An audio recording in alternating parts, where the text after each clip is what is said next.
ஆன்மீக ஜோதிடம் நேயர்களுக்கு வணக்கம். நான் உங்கள் ஜோதிடர் திருச்சேரை ராஜா வெங்கடேஷ். இந்த பதிவில் விருச்சிக ராசிக்கான வாரராசி பலன் பார்க்கலாங்க. விருச்சிக ராசிக்கு அதிபதியாக இருக்கக்கூடிய செவ்வாய் பகவான்.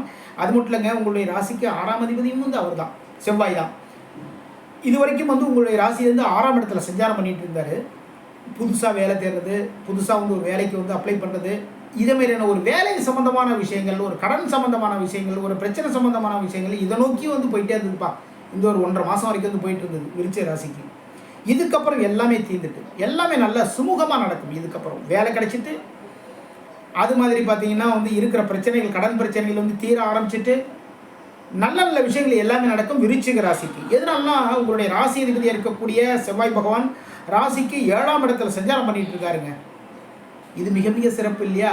அது மட்டும் இல்லைங்க, அந்த 7ஆம் அதிபதி வந்து பாக்கியஸ்தானமான 9ஆம் இடத்துல சஞ்சாரம் பண்ணுறாரு.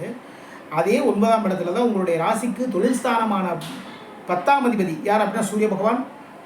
அப்புறம் உங்களுடைய ராசிக்கு லாபாதிபதி இருக்கக்கூடிய புதன், லாபம் பாக்கியம், லாபம் 7ஆம் அதிபதி, அப்புறம் பார்த்தீங்கன்னா தொழில் ஸ்தானாதிபதி. இவங்க 3 பேருமே உங்களுடைய ராசிக்கு பாக்கியஸ்தானமான 9ஆம் இடத்துல சஞ்சாரம் பண்ணிட்டு இருக்காங்க. இது மிக மிக சிறப்பு. தொழிலில் வந்து முன்னேற்றங்கள் ஏற்படும், எதிர்பாராத வரவுகள், அரசாங்கத்தின் மூலமாக நல்ல நல்ல விஷயங்கள் எல்லாமே நடக்கும் விருச்சிக ராசிக்காரங்களுக்கு. விருச்சிக ராசியை பொறுத்தவரைக்கும் பார்த்தீங்கன்னா அரசாங்கத்தின் மூலமாக அரசு வேலைகளை ரொம்ப பேர் இருப்பாங்க விருச்சிக ராசிக்காரங்க. எக்ஸாம் எழுதுவீங்க, டக்குன்னு கவர்மெண்ட் வேலை கிடைக்கும். ஏன்பா நானும் 10 வருஷமாக எழுதிட்டு இருக்கேன், எனக்கு வேலை கிடைக்கல, உனக்கு டக்குன்னு கிடைச்சிது. ஆமாம் கிடைக்கும். எதனால விருச்சிக ராசிக்கான அதிபதி யார் அப்படின்னா செவ்வாய் பகவான் தான். அப்போ அவர் தான் வந்து அதிகாரம், அவர் தான் பார்த்தீங்கன்னா அரசாங்கம். அது மட்டும் இல்லைங்க, உங்களுடைய ராசிக்கு 10ஆம் அதிபதி யார் அப்படின்னா வந்து சூரியன். அவர் தான் வந்து தொழில் கொடுக்குறவர் வந்து அவர் தான் சூரியன். அரசாங்கத்தின் மூலமாக தொழில்கள் பெரிய லெவலில் கான்ட்ராக்ட் தொழிலெலாம் பண்ணிட்டு இருக்காங்க இல்லையா, அவங்க ரொம்ப பெரிய விருச்சிக ராசிக்காரங்களாக இருப்பாங்க. கவர்மெண்ட் சம்மந்தமான கான்ட்ராக்ட் எடுத்து பெரிய பெரிய பாலங்கள் கட்டுறது, பெரிய பெரிய பில்டிங் கட்டுறது, இது எல்லாமே பார்த்தீங்கன்னா விருச்சிக ராசிக்காரங்க ரொம்ப பேர் இருப்பாங்க. அதில் கட்டட கலைஞர்கள், பெரிய பெரிய இன்ஜினியர்கள், இது எல்லாமே இந்த விருச்சிக ராசிக்காரங்களாக இருப்பாங்க. ஏன்னா காலபுருஷனுக்கு முதல் ராசி மேஷம், 8ஆம் ராசி விருச்சிகம். அப்போது ஒரு மறைமுகமான, அதுக்கப்புறம் பார்த்தீங்கன்னா வந்து ஒரு தேடுதல் நோக்கி போயிட்டு இருப்பாங்க விருச்சிக ராசிக்காரங்க. பெரிய லெவலில் தேடுதல் இருக்கும் தேடுதல். இது மாதிரி உங்களுடைய வாழ்க்கையை வந்து நீங்கள் அமைச்சிக்கிட்டீங்கன்னா விருச்சிக ராசிக்காரங்களுக்கு மிகப்பெரிய ஒரு முன்னேற்றங்கள் ஏற்படும். அது மட்டும் இல்லைங்க, விருச்சிக ராசிக்கு வந்து 2ஆம் இடம் வந்து குரு பகவான் தான். அதேமாரி பார்த்தீங்கன்னா 5ஆம் இடமும் வந்து பார்த்தீங்கன்னா யார் அப்படின்னா வந்து குரு பகவான் தான். அப்போது குருமார்கள் வழிபாடு மிக மிக சிறப்பு. குருமார்களை வழிபாடு பண்ணுங்க, விருச்சிக ராசிக்காரங்களுக்கு வாழ்க்கையில் முன்னேற்றங்கள் ஏற்படுங்க. ஓகேங்களா? ராகவேந்திர சுவாமிகளை கையில் பிடிச்சுக்கோங்க. ராகவேந்திர சுவாமி வழிபாடு மிக மிக சிறப்பு. அதேமாரி வந்து ஸ்கூலில் படிக்கிற குழந்தைங்க உங்களுடைய ஆசிரியர்களை வந்து வணங்குங்க, மனசார வணங்குங்க. என்னன்னா மாதா பிதா குரு, அதுக்கப்புறம் தான் தெய்வம். அந்த குரு வழிகாட்டி கொடுக்குறது தான். குரு வந்து நம்ம வாழ்க்கையை வந்து நல்லபடியாக உயர்த்தணும், நல்லபடியாக வரணும் தான் வந்து வழிகாட்டிட்டு உட்காந்துருப்பார்.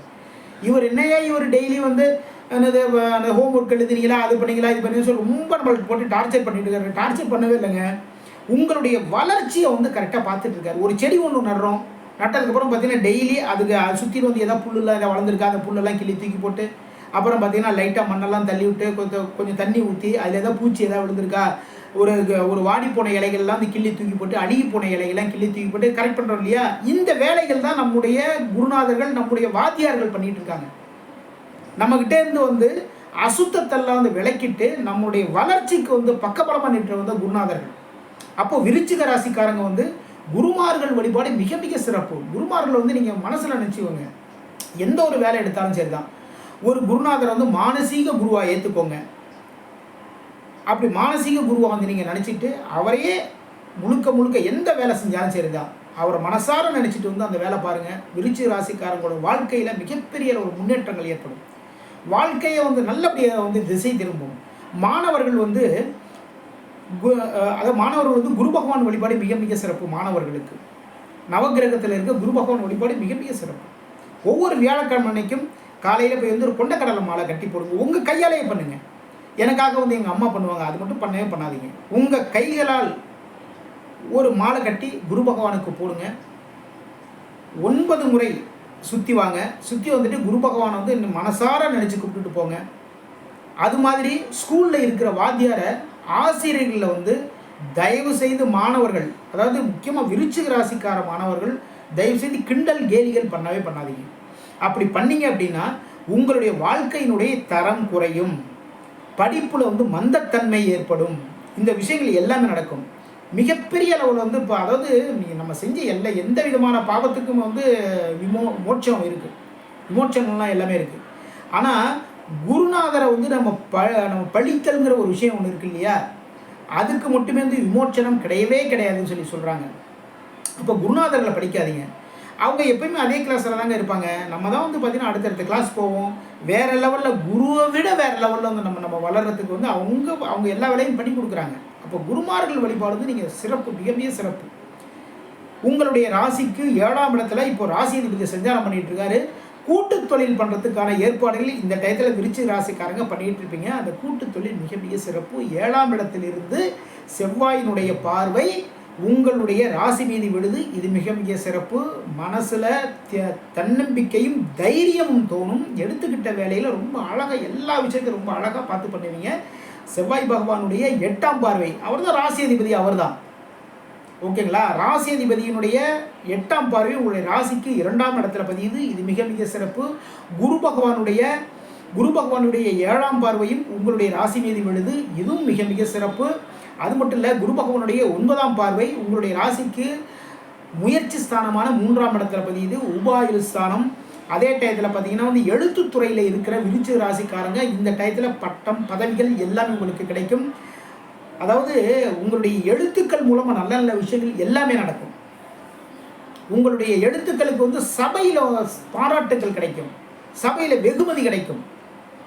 இது மாதிரி சூழல் வந்து விருச்சிக ராசிக்காரங்களுக்கு வந்து இந்த டயத்தில் கரெக்டாக கிடைக்கும். குரு பகவானுடைய 7ஆம் பார்வை உங்களுடைய ராசி மீது விழுது. இதுவும் மிக மிக சிறப்பு. குருமார்களுடைய பார்வை உங்கள் மேலே விடுதுங்க. அப்போ உங்களுடைய முன்னேற்றத்திற்கும் உங்களுடைய முயற்சிகளுக்கும் எந்த விதமான பின்னடைவுகள் இருக்கவே இருக்காது. மிகப்பெரிய அளவில் முன்னேற்றங்கள் இருக்கும். இந்த டயத்தில் உங்களுடைய ராசிக்கு 3ஆம் இடத்திற்கும் 4ஆம் இடத்திற்கும் அதிபதி யார் அப்படின்னா சனி பகவான் தான். சனி பகவான் வந்து 4ஆம் இடத்துல வக்ரகதியில் சஞ்சாரம் பண்ணிட்டு இருக்காரு. இந்த டயத்தில் வாகனங்களில் வந்து சின்ன சின்ன பிரச்சனைகள் வரதுக்கான வாய்ப்புகள் இருக்குது. நம்ம கரெக்டாக போயிட்டே இருப்போம். கரெக்டாக பார்த்துங்க. வெளியில் வந்து கிளம்பும்போது வாகனங்கள் கரெக்டாக இருக்கா அப்படிங்கிறது முதல்ல செக் பண்ணிவிட்டு அதுக்கப்புறம் போங்க. நம்ம இதெல்லாம் வந்து என்னது இன்சூரன்ஸ் எல்லாம் எடுத்து வச்சுருக்கோமா, அப்புறம் லைசன்ஸ் எடுத்து வச்சுருக்கோமா அப்படிங்கிறது கரெக்டாக பார்த்துட்டு போங்க. அதன் மூலமாக சின்ன பின்னடைவுகள் எல்லாம் வரதுக்கான வாய்ப்புகள் இருக்குது. எல்லாத்தையும் கொஞ்சம் ரொம்ப கவனமாக பார்த்து நடந்துக்கோங்க. இந்த வாரத்தில் விருச்சிக ராசிக்காரங்க குரு பகவான் வழிபாடு மிக மிக சிறப்பு. அதன் மூலமாக தொழிலில் முன்னேற்றங்கள் ஏற்படும். எடுத்துக்கிட்ட வேலைகளை ரொம்ப சிறப்பாக, எல்லா வேலைகளும் ரொம்ப சிறப்பாக எல்லாமே பண்ணுவீங்க. ஏன்னா உங்களுடைய ராசிக்கு 3ஆம் இடத்துலாம் பார்த்தீங்கன்னா குரு, சுக்கிரன், சூரியன் இவங்களுடைய 7ஆம் பார்வை உங்களுடைய ராசிக்கு 3ஆம் இடத்துல பதியுது. அதனால் உங்களுடைய முயற்சிகளுக்கு உங்களுடைய வீட்டில் இருக்க தந்தை, இளைய சகோதரர்கள், உங்களுடைய தாய், இல்லை பின்னா வந்து உங்களுடைய வாழ்க்கை துணைவி, அவங்க வந்து பக்கபலமாக நின்று எல்லாத்தையுமே உங்களை செஞ்சு கொடுப்பாங்க. முயற்சிகள் முட்டையிடுங்க. விருச்சிக ராசிக்காரங்க முயற்சி மட்டும் பண்ணுங்கள், பெரிய லெவலில் சக்ஸஸ் பண்ணுவீங்க. இந்த வாரம் குரு பகவான் வழிபாடு மிக மிக சிறப்பு. குடும்பத்தில் மகிழ்ச்சி நிலவும். எடுத்துக்கிட்ட வேலைகளில் சுறுசுறுப்பாக எல்லாத்தையும் ரொம்ப அழகாக செஞ்சு முடிப்பீங்க. நம்முடைய ஸ்ரீநிதி ஜோதிடம் சேனலை லைக் பண்ணுங்கள், ஷேர் பண்ணுங்கள், சப்ஸ்கிரைப் பண்ணுங்கள். நான் உங்கள் ஜோதிடர் திருச்சரை ராஜா வெங்கடேஷ். வாழ்க வளமுடன்.